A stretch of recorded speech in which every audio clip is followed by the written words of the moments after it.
Alors je reviens sur la cinémathèque, que j'ai beaucoup fréquentée, et ce qui est assez étrange, quand je la compare avec ce qui se passe dans d'autres salles, c'est que ce sont toujours les mêmes personnes qu'on retrouve. Il y a un public abonné, si on peut dire, je veux dire un public captif, qui est là en permanence, il se retrouve, pas spécialement d'ailleurs pour voir les films, en fin de compte, mais pour se retrouver, pour discuter entre eux, d'où beaucoup de bavardage avant les films. Et donc ça bas prix, c'est je sais pas une dizaine d'euros pour le mois.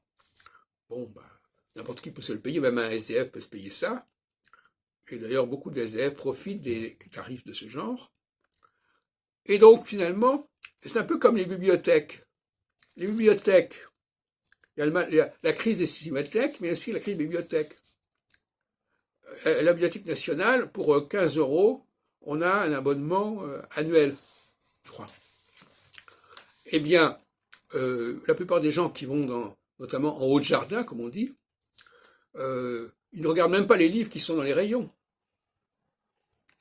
Soit ils traitent dans les couloirs, et ça c'est même gratuit, il n'y a même pas besoin de payer.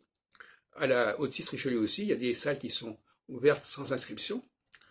Et soit ils s'assoient et ils font ce qu'ils ont à faire, et finalement ils touchent quasiment pas aux bouquins qui sont en rayon, les milliers, les dizaines de milliers de bouquins qui sont en rayon. Donc ce sont cette cinémathèque, cette bibliothèque, c'est un peu un dépotoir où les gens sont accueillis, qui ne dit pas son nom. Il ne dit pas son nom. Il dit on vient pour la culture, on vient pour voir des films, on vient pour ça. Sauf que on montrerait n'importe quel film, ils iraient quand même le voir. Parce que, tout simplement, on est là, on sait qu'on va se retrouver entre soi, etc.